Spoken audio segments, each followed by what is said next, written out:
So in this video, I'm going to share with you 5 designers that have somehow found a way to break the matrix. While so many of us are struggling month to month to find a way just to pay rent, these 5 designers have found some way to hack the system and make tons of money as a designer. So my hope is at the end of this video, you see a new potential in your career as a designer.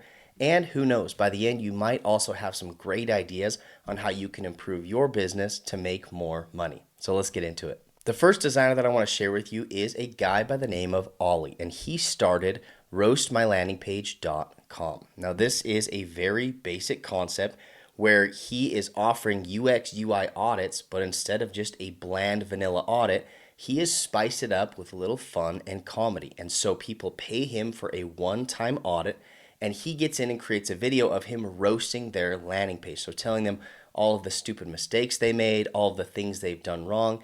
And by the end of this, they have a really easy to follow video of all the changes and updates that they need to make to their landing page. Now, this is brilliant for a number of reasons. It takes something that's normally really boring and it makes it super fun. I can't ever imagine one of my clients going to a friend and saying, "Hey, you'll never guess what I got the other day. I got a UX and UI design audit." Like, people aren't going to talk about that. But I guarantee that clients love to tell their friends and other business owners about the roast they paid for, where a designer hopped in and told them all of the stupid mistakes they made. Something about it feels really raw and authentic, and it's something that has the potential to go viral. It reminds me of restaurants like Dick's Last Resort, where the employees actually actively try to be rude to you and make fun of you, and it creates a totally unique experience. Nobody ever talks about the food at these types of restaurants, but they go just because it's a fun experience. And obviously, this has been working for Olly because he has made over $300,000 offering these one-off design roasts. And not only that, this acts as the perfect first service for him to create a relationship with these clients and then later on upsell them to other services. So who knows? You might not have to change your business that much. You might just have to take the basic services that you're offering and find a way to spice them up. The next example that I want to share is an agency called DesignJoy. And this is a one-person agency run by a guy named Brett. And this again is a pretty simple model. Brett has taken design services that typically are a one-time charge, and he has transitioned this into a subscription model. So clients pay a few $1,000s per month to have a designer that is dedicated to them, and then they can reach out for unlimited design work. Now, Brett has been able to scale this really well, and he makes over $1 million per year as a one-person agency. Now, you might have seen the video that I made about this over a year ago. I was pretty negative about it early on because there was a little bit of controversy around the topic. So if you want to watch that video, you can click that link up here in the corner.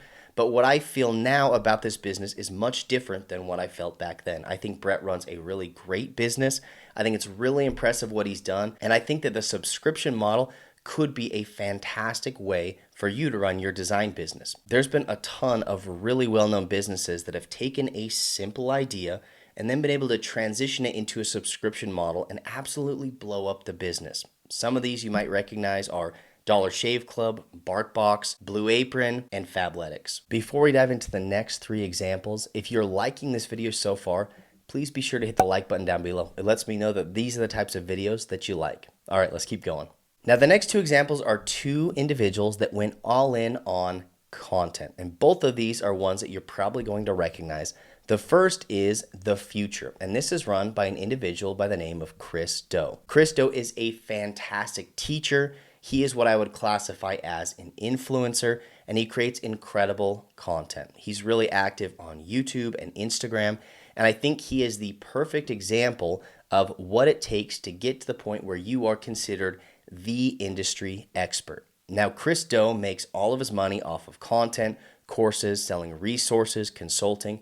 And the thing that's really nice is at this point, I don't even know if he actually offers any design services. He might have an agency, but mostly what he's doing is creating content. And so this shows that there are more ways than one to make money as a designer. Now, I do think that when Chris was a freelance designer, I'm sure he was really successful, but there's no question that it's a lot easier to get in front of a camera and tell designers that they should be charging $100,000 for a logo than it is actually selling a logo for $100,000. So there are definitely benefits of being a content creator rather than a practitioner, but he's also been able to scale this way bigger than he ever could have as an active designer. I feel like his brand is all about helping designers make more money. And it's actually pretty cool the way that he goes about this. He is really straightforward. He's really blunt.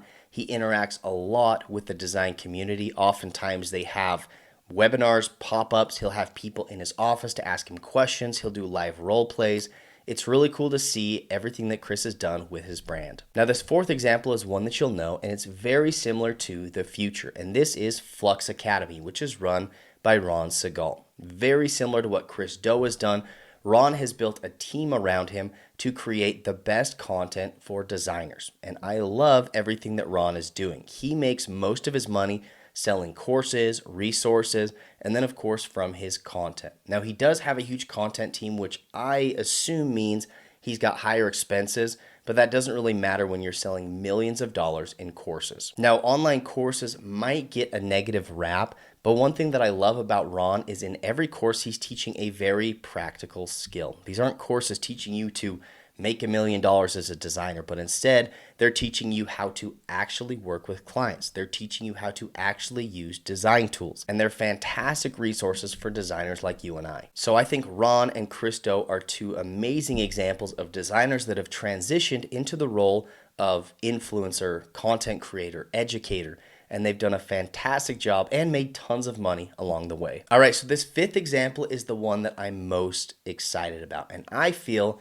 like this is where I would like to see myself 10 years from now. And this is an example of a designer that transitioned from being a designer to an entrepreneur. And I believe that this is the path that can lead to the most financial success and being able to make possibly the biggest impact. This example is an individual by the name of Andrew Wilkinson. And I'm willing to bet that you might have never heard of him. Andrew Wilkinson was a designer. I believe he ran a web design agency, and he slowly transitioned into building a company called Tiny, where he actually acquires creative businesses. So while you might not know him by his name, you probably recognize a lot of the businesses that he owns. He owns companies like Dribble, MetaLab, Girlboss, 80/20, Abstract, and that's just to name a few. Now, the thing that I admire most about Andrew is he recognized the limitations of just being a practitioner. And he also recognized that he had skills and abilities